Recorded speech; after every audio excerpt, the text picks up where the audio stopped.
اپنے آپ کو مسلمان کہے اور داڑھی رکھی ہوئے ہو، اگر دہشت گرد ہے تو اس کی بھی مذمت کرتے ہیں، اس کا کوئی تعلق مصطفیٰ کے دین کے ساتھ نہیں، اور ہم مذمت کرتے ہیں اس ہندو گروہ کی یا ہندو کی بھی، خواہ وہ تلک لگا کر رام رام کر رہا ہو، اگر دہشت گردی کرے گا، انسانوں کو قتل کرے گا، اس کا کوئی تعلق ہندو دھرم کے ساتھ نہیں ہے۔ دنیا کا کوئی مذہب کلنگ آف مین کائنڈ کا درس نہیں دیتا، دنیا کا کوئی مذہب دہشت گردی، انتہا پسندی، نفرت کا درس نہیں دیتا۔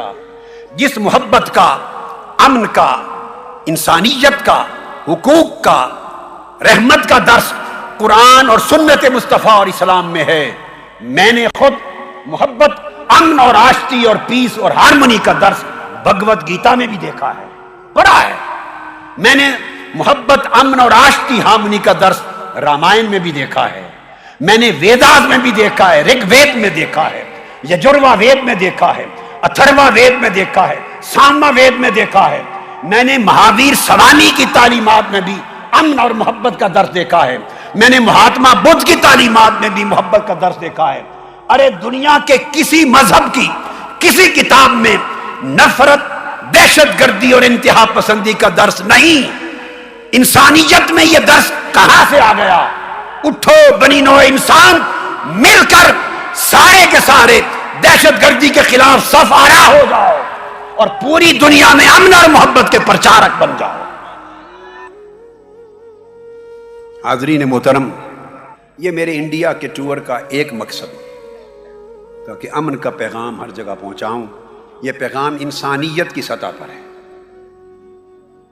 This message is at the level of humanity for the whole mankind, irrespective of its color and creed and faith and religion and culture, irrespective of any kind of ethnic background. A person or a group of individuals may belong to any country, to any religion, to any culture. I believe that every religion preaches peace, love and harmony. There is no place for hatred and extremism and terrorism in any religion and any culture. This is the first message which I have brought here in India. دوسرا message جو لے کر آیا ہوں وہ امت مسلمہ کے لیے، مسلمانوں کے لیے، اب اس کی طرف آ رہا ہوں، اور وہ یہ میسج لے کے آیا ہوں کہ لوگوں، عقیدہ صحیحہ کی پہچان کر لو۔ صحیح عقیدے کی پہچان کروانے کے لیے لایا ہوں، یہ میرا دوسرا مقصد ہے، تاکہ پتہ چلے کہ صحیح عقیدے کی پہچان کیا ہے۔ حضور نبی اکرم صلی اللہ تعالی علیہ وآلہ وسلم نے قرآن اور حدیث کے ذریعے جو پہچان ہمیں عطا کی، یاد رکھ لیں اس کے کچھ بنیادی اصول ہیں۔ اگر عقیدہ صحیح رکھنا ہے، اہل سنت والجماعت کے عقیدے پہ رہنا ہے، سواد اعظم کے عقیدے پہ رہنا ہے، اور اپنے عقیدے کا تعلق و تسلسل حضور خواجہ اجمیر سے رکھنا ہے، حضور سرکار غوث العظم شیخ عبد القادر جیلانی سے رکھنا ہے، حضرت شاہ نقشبند سے رکھنا ہے، حضرت مجدد الفسانی سے، حضرت شیخ سورورد سے، حضرت امام ابو الحسن الشاذلی سے، شیخ احمد سید الرفاعی سے، اولیاء سے رکھنا ہے، اور اکابر ائمہ علماء اعلام سے رکھنا ہے۔ اعلیٰ حضرت مولانا شاہ احمد رضا خان بریلوی رحمہ اللہ تعالیٰ سے رکھنا ہے، حضرت شاہ ولی اللہ محدث دہلوی سے رکھنا ہے، حضرت شاہ عبدالعزیز محدث دہلوی سے رکھنا ہے، حضرت شیخ عبد الحق محدث دہلوی سے رکھنا ہے، حضرت مجدد الفسانی سے رکھنا ہے، امام سیوطی سے رکھنا ہے، امام قسطلانی سے رکھنا ہے، امام عسقلانی سے رکھنا ہے، حضرت امام یوسف بن اسماعیل نبہانی سے رکھنا ہے، جو عالم عرب کے اعلیٰ حضرت تھے ایک ہی زمانے میں، اور میرے وہ ایک واسطہ سے استاد ہیں۔ امام نبہانی بھی میرے ایک واسطہ سے استاد ہیں، مجھ میں اور امام یوسف بن اسماعیل نبہانی میں صرف ایک استاد ہیں، شیخ حسین بن احمد اسیران، میں ان کا پوتا شاگرد ہوں، امام نبہانی کا۔ شیخ حسین بن احمد اسیران براہ راست امام نبہانی کے شاگرد، لبنان کے ہیں میرے وہ استاد، بیروت لبنان کے. اسی طرح اعلیٰ حضرت مجدد دین و ملت حضرت شاہ احمد رضا خان رحمہ اللہ تعالی، وہ بھی میرے دادا استاد ہیں، میں ان کا پوتا شاگرد ہوں. ان میں اور میرے درمیان صرف ایک استاد ہیں.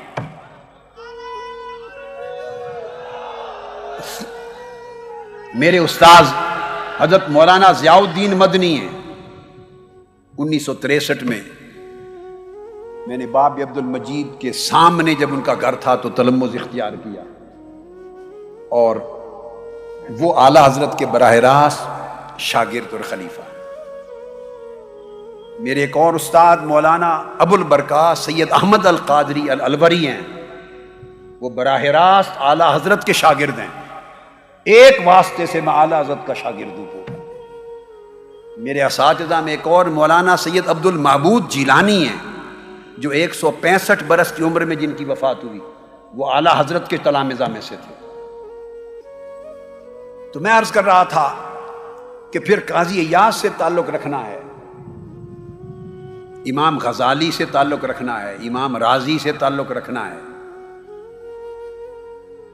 الحاصل قیاس جتنے ائمہ مفسرین، امام خازن ہیں، امام بغوی ہیں، امام آلوسی ہیں، صاحب روح البیان، جتنے ہر دور کے محدث، مفسر، فقیہ، مجتہد علماء اور ائمہ اہل سنت کے، ان سے تعلق رکھنا ہے تو پھر ہمیں انہی کے علمی نقش قدم پہ چلنا ہوگا. جن چیزوں پر عقیدہ اہل سنت کی ترکیز ہے اور ہمیشہ ترکیز رہی ہے، ہمیشہ ترکیز رہی ہے، یاد رکھ لیں یہ نام اہل سنت ہے. 1400 سال سے بڑے بڑے اکابر ہوئے، مگر اہل سنت کا نام بدل کر کسی بڑی سے بڑی شخصیت کے ساتھ مسلک کے نام کو نہیں جوڑا گیا. آپ میری بات کو سمجھیں، مسلک کے نام کو نہیں جوڑا گیا. حضور خواجہ اجمیر بھی تھے، مگر اس مسلک کو مسلک اجمیریہ نہیں کہتے، اہل سنت ہی کہتے. خواجہ نظام الدین اولیاء بھی تھے، قطب الدین بختیار کاکی بھی تھے، داتا گنج بخش علی حجویری بھی تھے، مگر عقیدہ اہل سنت ہی رہا، مسلک حجویریہ نہیں بنا، مسلک نظامیہ نہیں بنا، مسلک نبہانیہ نہیں بنا امام نبہانی سے، مسلک سیوطیہ نہیں بنا امام جلال الدین سیوطی سے. آپ میری بات کو سمجھ، مسلک اسقلانیہ نہیں بنا، مسلک قسطلانیہ نہیں بنا، امام عینی سے مسلک عینیہ نہیں بنا، قاضی ایاز سے مسلک ایازیہ نہیں بنا. امت میں بڑے بڑے اکابر ائمہ آئے، محدثین آئے، مفسرین آئے، تاریخ بھری پڑی ہے روشن ستاروں سے، مگر اہل سنت کا ایک وتیرہ رہا، بڑی سے بڑی کسی شخصیت کے نام پر مسلک کو معنون نہیں کیا. حضور علیہ السلام نے فرمایا تھا ما انا علیہ و اصحابی، مسلک عقیدہ وہ جس پر میں اور میرے صحابہ، میں سے مراد حضور کی سنت اور صحابہ سے مراد جماعت صحابہ. یہ نام آقا علیہ السلام نے رکھ دیا تھا اہل السنت والجماعہ.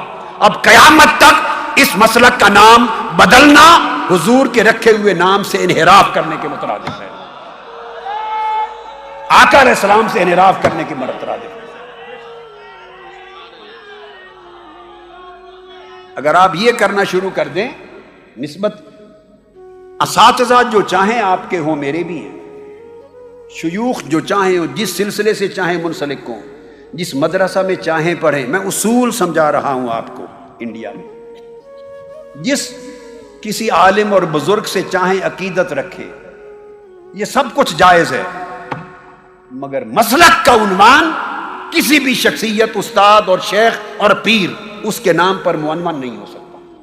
جو کرے گا وہ سواد اعظم کو چھوٹا سا فرقہ بنانے کی سازش کرے گا، وہ اہل سنت کے ساتھ دشمنی کرے گا، اور اہل سنت کو امت مسلمہ کے 72 فرقوں میں شامل کرنا چاہے گا، 72 فرقوں میں شامل کرے گا، جو اہل سنت کے عنوان کی بجائے کوئی اور عنوان لگانا چاہے گا.